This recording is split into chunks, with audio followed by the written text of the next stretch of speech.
आदाब अर्ज़ हाज़रीन, आप सबका इस्तकबाल व खैर मक़दम मेरे इस बिल्कुल नए और ताज़ा तरीन वीडियो में और एक बिल्कुल नए और अलग टॉपिक पर। आज का हमारा टॉपिक है, इस वॉइस वीडियो का टॉपिक है हिंदुस्तानियों का जीवन स्तर। तो जैसा कि आप सुनकर समझ ही गए होंगे, आज का सारा टॉपिक, सारा फ़लसफ़ा, सारी बात या सारा लुब्बे-लुबाब हिंदुस्तानियों के जीवन स्तर पे है, जो कि निम्न नहीं है बल्कि ज़मीन में गड़ा हुआ कहें तो बेहतर रहेगा। एक चीज़ होती है, एक मशहूर मुहावरा है हिंदी ज़बान का, उसे कहते हैं आदत से मजबूर। तो जो हिंदुस्तानी होमो सैपियन है वो अपनी आदतों से मजबूर है और यही हिंदुस्तान का पतन है। अब जो हिंदुस्तानी होमो सैपियन है वो बिल्कुल निम्न बुद्धि का है और एक लफ्ज़ में अगर मैं पूरे हिंदुस्तान की विचारधारा को अगर पिरोऊं तो उसको पिरो सकते हैं, या एक चीज़ जो मैं एक लफ्ज़ में कह सकूं कि उस चीज़ ने पूरे हिंदुस्तान को सदियों से या आज तक बर्बाद किया है, उस लफ्ज़ का नाम है दिखावा। जो दिखावा लफ्ज़ है वो पूरे हिंदुस्तान या पूरे इंडिजीनियस एरिया या इंडियन प्लेटो समझ लें आप, को कवर करता है। और हम समझें कि इस इलाके के लोग, मनुष्य, होमो सैपियन हमेशा से दिखावे में गिरफ्त रहे हैं, दिखावे से बर्बाद हुए हैं और सिर्फ़ एक कोरा दिखावा है, एक बाहरी झूठा रंग बिरंगा आवरण जो हमेशा से वक्त की आंधियों से उड़ता हटता आया है। लेकिन इस सब के बावजूद भी इन्होंने कभी नहीं सीखा कि बाहरी आवरण सिर्फ़ एक दिखावे के लिए होता है और दिखावा हमेशा गलत होता है। इन्होंने कभी अपने अंदरों को बदलने की या रोशन करने की या में ठहराव, बदलाव या जीवन लाने की कभी ख्वाहिश ही नहीं रखी है, सिर्फ़ दिखावे तक ही महदूद रह गए हैं, जो कि इस हिंदुस्तान के पतन का कारण है। अब क्योंकि हिंदुस्तानी आदमी, मनुष्य अपनी आदत से ही मजबूर है। वो कोई भी चीज़ अपने लिए नहीं करता, वो हर एक चीज़ होड़ में आकर करता है। अपनी पैदाइश के वक्त से लेकर अपनी मौत तक के वक्तों तक वो महज एक बाहरी आवरण में, एक दिखावे में, एक झूठ में, एक दलदल सामाजिक गिरफ्त में रहकर अपना जीवन गुजारता है और उसी को ही वो एक जीवन स्तर समझता है। तो ये हिंदुस्तान का पतन है कि हिंदुस्तानियों की विचारधारा इस तरीके की है। इसलिए हिंदुस्तान कभी विश्व गुरु नहीं बन पाया, इसीलिए हिंदुस्तान गुलाम रहा, इसीलिए हर आक्रमणकारी ने हिंदुस्तान पे आक्रमण किया और इसे लूट के चले गए। पैदाइश के वक्तों पे हिंदुस्तानियों की क्या विचारधारा है आप समझ लीजिए कि एक तो हिंदुस्तानी आदमी को ये नहीं मालूम कि जो जीवन है वो एक खुशी का ज़रिया है। जीवन खुशी के लिए होता है। हिंदुस्तानी आदमी की विचारधारा इतनी संकीर्ण है कि वो अगर उस शख्स को या हिंदुस्तानी आदमी के पास अगर खाने को भगवान कुछ अनाज मुहैया करवा दे और रहने को एक शेल्टर मुहैया करवा दे और कुछ जीवन यापन की सामग्री मुहैया करवा दे, तो उन दो लोगों को 2 से 20 होने में वक्त नहीं लगता।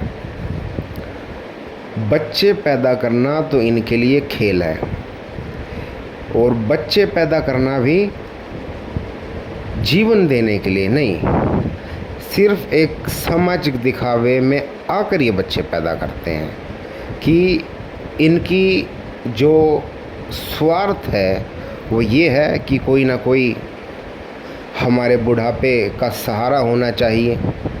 एक बात। दूसरी बात, अब तो सबके बच्चे पैदा हो गए हैं। इनके झूठे अहम को ये लगता है कि इतने बड़े प्लेनेट अर्थ पे ये संकीर्ण बुद्धि के हिंदुस्तानी लोग या के प्रॉपर इंडिविजुअल दंपत्ति के बारे में कोई सोचता होगा, लेकिन इनको वहम है। इनको लगता है कि लोग सोचते हैं कि इनके बच्चे पता नहीं क्यों पैदा नहीं हुए, शायद इनमें कुछ कमी है, तो सोसाइटी को दिखाने के लिए ये बच्चे पैदा करते हैं। फिर ये खूब सारे बच्चे पैदा करते हैं कि जैसे कि इनको कुछ बच्चा पैदा करने का अवार्ड मिलेगा।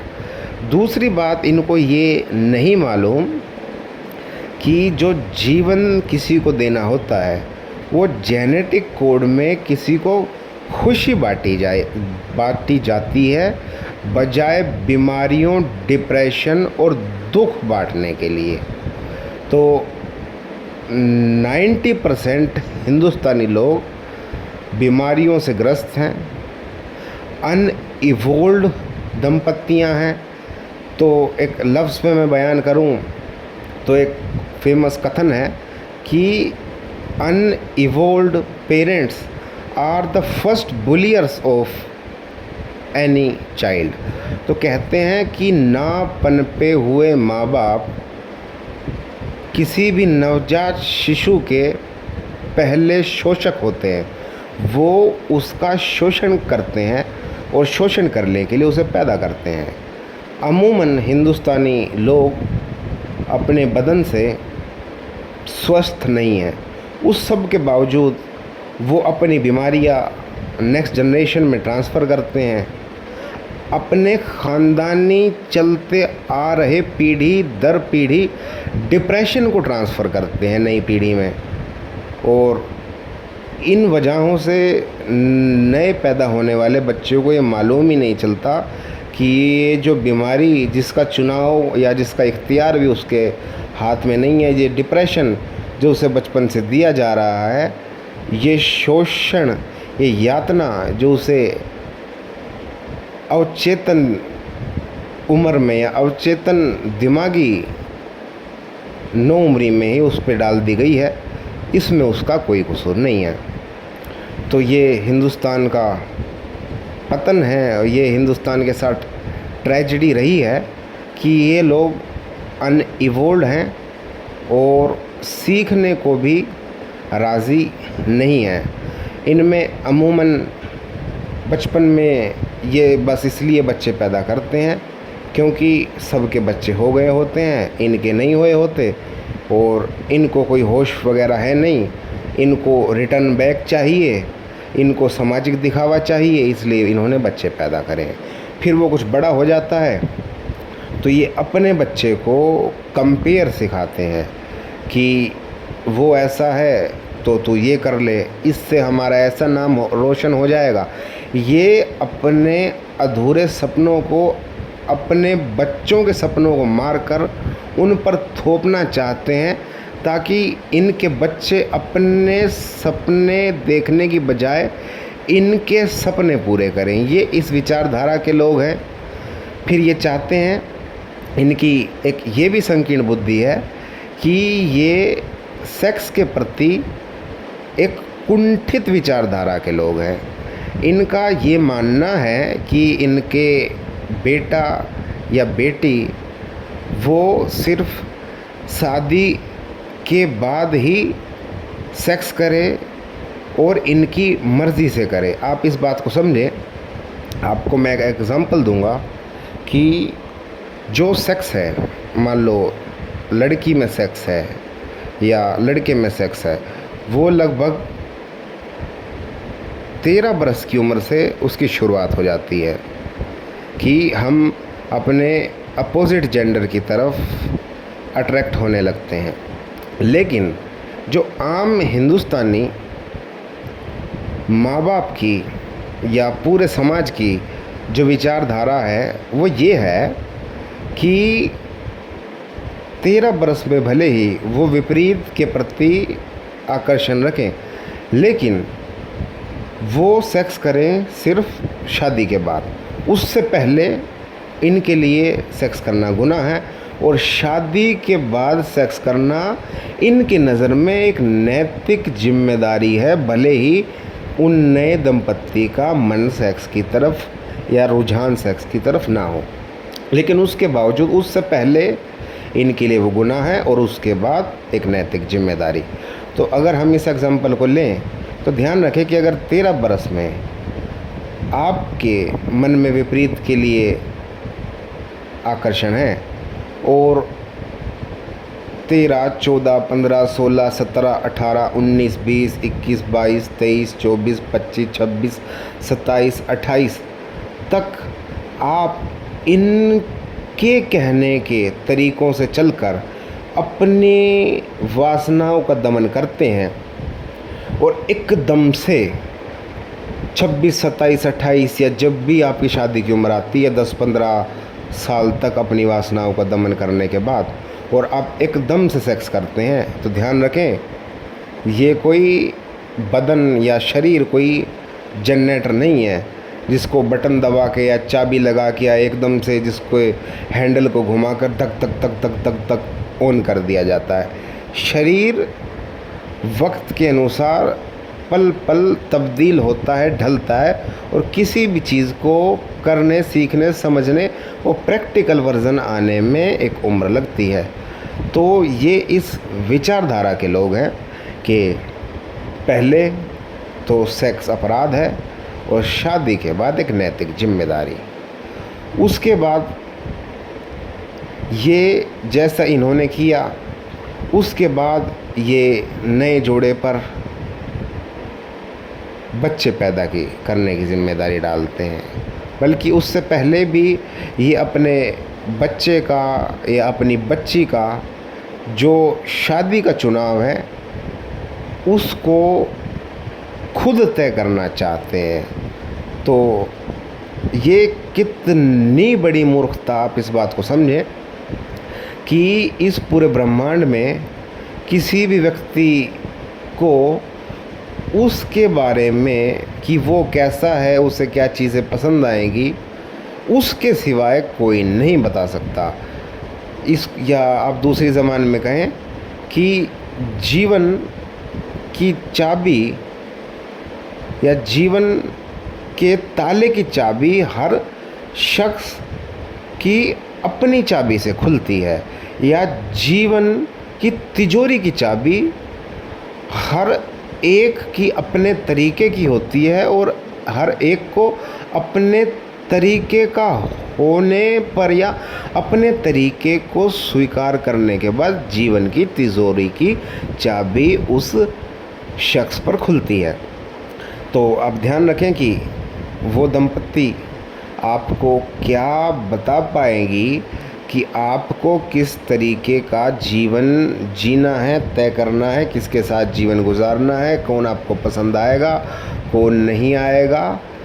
बस ये आप पर अपना जीवन का गलत निर्णय, अपना शोषण, अपना डिप्रेशन, अपनी चली आ रहे दुख अपनी चली आ रही रूढ़िवादिता, अपने चले आ रहे गलत धारणाएं और अपने चले आ रहे जहरीले समीकरण और समाज को बस थोपना चाहते हैं। फिर ये शुरुआत करते हैं सामाजिक होड़ से। अपने बच्चे को एक होड़ सिखाते हैं, एक दौड़ में लगाते हैं, कुछ पाने की चाहत रखते हैं, उसे थोपना चाहते हैं। और यहाँ तक कि हिंदुस्तानी विचारधारा ये है कि मरते दम तक कोई भी यहाँ का आम बूढ़ा या बूढ़ी मरते मरते भी ये ख्वाहिश रख के जाता है कि पोते का मुंह तो मुझे देखना है, या ये जो बदन से अपंग है, जो जेनेटिकली डिसऑर्डर में पैदा हुआ है, जो जो डिजीज़ ग्रस्त आदमी है, या जो ऐसे चीज़ों से शोषित है जिसको अपनी नस्ल नहीं बढ़ानी चाहिए, ऐसा शख्स भी उम्र भर ये सोचता है कि कोई तो नस्ल बढ़ाने वाला होना चाहिए। तो इन लोगों को ये समझ आनी चाहिए कि बढ़ाया खुशी को जाता है, आनंद को फैलाया जाता है, खुशबुओं को बिखेरा जाता है, गम, डिप्रेशन या संकीर्ण बुद्धि को आगे नहीं बढ़ाया जाता है और बदबुओं पे रोक लगाई जाती है और कांटों को तोड़ दिया जाता है। तो ध्यान रखें कि आप सिर्फ एक लालच में या एक हवस के तौर पर बचपन से जीवन शुरू करते हैं कि कुछ पाने के लिए, और एक स्वार्थ में, और उम्र भर मरते दम तक कि कोई तो वंश बढ़ाने वाला होना चाहिए और पोते का मुंह देखना चाहिए, और उसके साथ तुम्हारा जीवन ख़त्म होता है। तो मैं उम्मीद रखता हूँ आप सब से कि आप अपने संकीर्ण विचारधारा को, अपनी संकीर्ण मानसिकता को बदलेंगे। आपको ये समझना चाहिए कि खुशी बांटी जाती है, आनंद बांटा जाता है, मज़े बांटे जाते हैं। तो जो नए दंपतियां हैं, मैं उनसे ये आग्रह करूँगा कि अगर आप बीमार हैं, अगर आप जेनेटिकली डिप्रेशन में हैं, या अगर आप फाइनेंशियली अनस्टेबल हैं, तो आप कृपया बच्चे पैदा ना करें, क्योंकि कोई आपके बच्चे ना पैदा होने से इस दुनिया का जेनेटिकली विकास तो कोई रुक नहीं जाएगा। या आप अगर कुछ पशु जगत को जानते हैं तो एक युवराज सांड था, उस युवराज सांड के जीन से बहुत सारे हरियाणा में बहुत अच्छे बैल पैदा हुए और बहुत अच्छे भैंस पैदा हुई, और उनमें बहुत अच्छे दूध की कैपेसिटी बनी। तो ध्यान रखें, आप कोई ह्यूमन में वो सांड तो है नहीं जिसका जीन इतना अच्छा है। अगर आपका जीन इतना अच्छा होता, खुशी का होता या कुछ पॉजिटिविटी का होता, तो खुद अस्तित्व आपके जीन को रखता। लेकिन आग्रह ये है कि अगर आप बीमार हैं या आप अगर फाइनेंशियली अनस्टेबल हैं, आप अगर अपने बच्चों के पर कतरना चाहते हैं, या आप अपने बच्चों को उनके सपने ना देखने देने चाहते हैं, बल्कि अपने सपने थोपने के लिए उन्हें पैदा करने हैं, तो आपसे आग्रह है कि आप बच्चे ना पैदा करें। आपके संतान से ये दुनिया ना ही मिट जाएगी और ना ही इसका चलना बंद हो जाएगा। तो अच्छा है कि आप रोकथाम करें और अस्तित्व की बढ़ोतरी पर ध्यान दें। इस चीज़ पर ध्यान दें कि किस तरह से ये हिंदुस्तान की प्रकृति का या पूरे प्लेनेट अर्थ की प्रकृति का बाग, जिसे हम ह्यूमन का बाग कहते हैं, उसमें फूल खिलें और उसके कांटे मुरझाएं। तो उन्नत समाज का ये पैगाम है कि बच्चे पैदा करें तो खुशी बांटने के लिए, गम बांटने के लिए और गम ढोने के लिए नहीं। और बच्चे पैदा करें तो किस सामाजिक होड़ में नहीं। बच्चे पैदा करें जीवन अवसर देने के लिए। बच्चों को पढ़ाएं एक सामाजिक रेस के लिए नहीं कि तुम्हें वो बनना है, वहाँ भागना है। बच्चों को पढ़ाएं क्योंकि इन्फॉर्मेशन कलेक्ट करना एक अच्छी चीज़ है, और पढ़ाएं उनको इसलिए कि उन्हें जीवन सीखना है, और पढ़ाएं वो जो उन्हें जीवन सिखाए। पढ़ाएं वो जो उन्हें पसंद हो, उन्हें उस चीज़ को करवाए जो उन्हें स्वीकारने में मदद करता हो। उस समाज की स्थापना करें जो आने वाले वक्त में एक पैगाम बने। एक अच्छा समाज, एक उन्नत समाज, एक बेहतर समाज, एक अच्छा हिंदुस्तान, एक खिला हुआ बाग और एक जगमग प्लेनेट अर्थ, एक इवोल्व्ड सोसाइटी, एक नया एवोल्यूशन, बिल्कुल नई मानव सभ्यता। तो हमको ही वहाँ तक पहुँचना है। तो आप अपने आप को बदलें और कबीलाई जीवन से उठकर उन्नत मानव बन जाएं। मैं आपको कुछ एग्जाम्पल्स और दूंगा, अगर आप समझने की कुछ कोशिश करें। तो ध्यान रखें कि आप इस फॉर्मूले को अपने जीवन में उतारें कि आप माने नहीं, आप जानने पे ध्यान दें। जानने पर कैसे? कि आप हमेशा ये सोचें कि आप सिर्फ प्लेनेट अर्थ के एक होमो सैपियन हैं। आप सुन भले ही कुछ लें, लेकिन यकीन सिर्फ उस चीज़ का करेंगे जो आपने जानी होगी, जो सच होगी। जैसे कि हम हिंदू या मुस्लिम धर्म को लेके चलते हैं। अब अमूमन बात ये है कि हिंदू लोग अपने मुर्दा को जलाते हैं, मुस्लिम लोग अपने मुर्दा को दबाते हैं, सिख लोग अपने मुर्दा को जलाते हैं, ईसाई लोग अपने मुर्दा को दबाते हैं।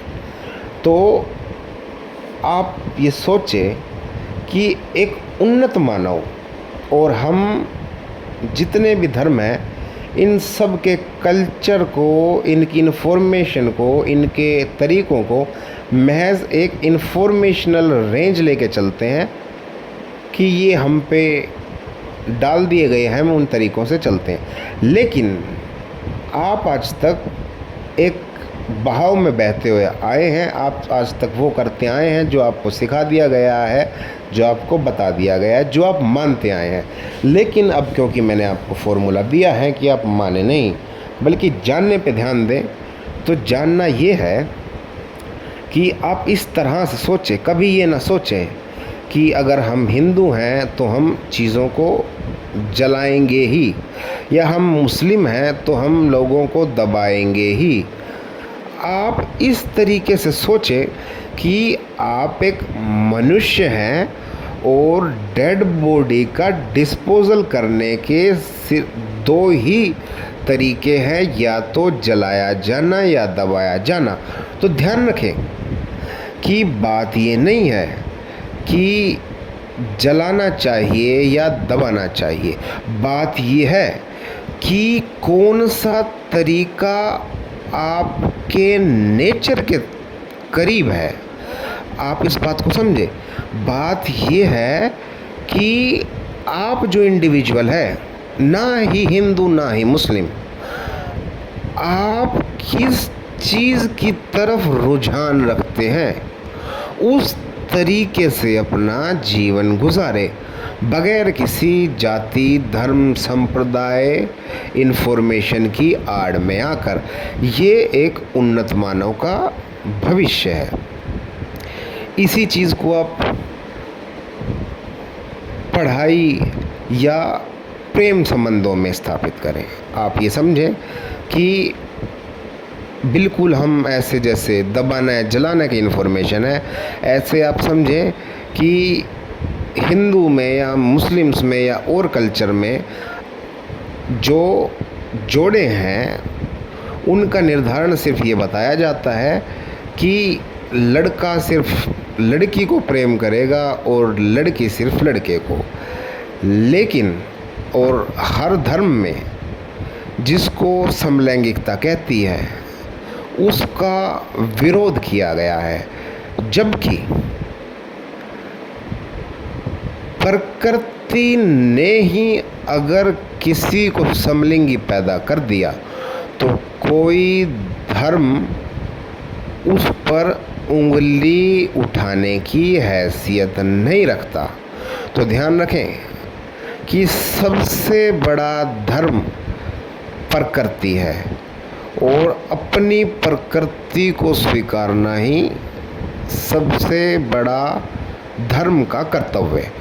तो ध्यान रखें कि अब वक्त आ गया है कि अब धर्म की संकीर्णता को हटाकर अपने आप को स्वीकारें। तो ध्यान रखें कि अगर आप लड़के हैं और आपको कोई लड़का पसंद आ रहा है, या आप लड़की हैं आपको कोई लड़की पसंद आ रही है, अगर आपका नेचर ऐसा है तो आप उस नेचर को स्वीकारें। एक उन्नत मानव होकर वो नहीं स्वीकारें जो आज तक आप मानते आए हैं या आपको लोग मनवाते आए हैं, बल्कि वो माने या वो जाने जो आपने जाना है और उसके हिसाब से जिए। आज तक पूरे प्लेनेट अर्थ में जो मनुष्यों के दुख का कारण रहा है उसके सबसे बड़ी वजह ये है कि मनुष्य अपने आप को स्वीकार नहीं कर पाया है। मनुष्य को स्वयं को स्वीकार करवाने के पीछे धर्म, संप्रदाय, जातियाँ, इलाके, नस्लें, हर एक चीज़ बनाई गई है। ये सिर्फ इंसानों को बांटने का और तोड़ने का और दुख पहुंचाने का काम करती हैं। तो ध्यान रखें कि हम उन्नत मानव हैं। हम समाज से ऊपर, धर्म से ऊपर, जातियों से ऊपर, मज़हबों से ऊपर, संप्रदायों से ऊपर, फ़िरका परस्ती से ऊपर और हर एक चीज़ से ऊपर उठकर सोचते हैं, क्योंकि हम इसी वजह से मानव है। वरना जंगल में तो वो परफेक्टली जी रहे हैं हर एक जानवर। हम मनुष्य इसलिए ही हैं क्योंकि हम दिमाग रखते हैं, और अगर आप में दिमाग है और आप दिमाग रखते हैं तो इसे अच्छी चीज़ों से भरिए, उन्नत तरीक़ों से सोचिए, संकीर्णता में कभी ना पड़े। और ध्यान रखें कि आपका एम होना चाहिए जानने पे, बल्कि मानने पर कभी नहीं। तो ध्यान रखें कि जीवन बचपन से लेकर बुढ़ापे तक एक उत्सव की तरह जिए, एक जश्न की तरह मनाए, क्योंकि जीवन एक त्यौहार है। हर एक पल एक त्यौहार है, एक जश्न है। ये प्लेनेट अर्थ एक जन्नत है और हम यहाँ के देवी और देवता समझे जो स्वर्ग में है। तो अगर आप अपने अंदर देवता जैसे हो जाएंगे या फरिश्ते जैसे ईमानदारा बरतेंगे तो जीवन स्वर्ग हो जाएगा। तो कभी भी होड़ में, धर्म में जातियों में, संप्रदायों में और गलत सामाजिक इन्फॉर्मेशन में ना पड़े। सिर्फ वहाँ तक महदूद ना रह जाए जो आपको सिखा दिया गया है। आप मनुष्य हैं, आप दिमाग रखते हैं तो उसका इस्तेमाल करिए, उससे अच्छे तरीके से सोचिए।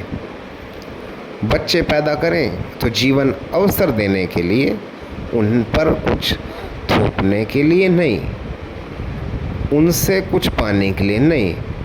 इसलिए नहीं कि वो आपको कुछ दे देंगे, बल्कि इसलिए कि आपको उन्हें जीवन देना चाहिए और हर किसी को जीवन जीना चाहिए। और एक सबसे बड़ी ख़ास बात है, एक आखिरी एग्जांपल मैं आपको दूं कि मान लो मैंने आपके सामने अगर मैं नींबू का ज़िक्र करूं, तो जिन लोगों ने नींबू चखा है वो उन लोगों के सामने नींबू की शक्ल व सूरत भी आएगी और उसका स्वाद और जायका भी आएगा। लेकिन जिसने नींबू चखा ही नहीं तो उसको उसका रंग, रूप और स्वाद, जायका नहीं आएगा। तो ध्यान रखें कि अगर आप खुद जीवन जीते हैं तो आप किसी को जीवन दे पाएंगे और खुशी ट्रांसफ़र करवाएंगे। इस जीवन के प्रकृति के नियम ये हैं कि पहले खुद खुशी को प्राप्त करें, खुद खुश होएं, फिर दूसरे को खुश करें। तो पहले आप खुद पनपे, फिर बच्चे पैदा करें। और जैसा मैंने आपको बताया था कि uninvolved parents are the first bulliers of children.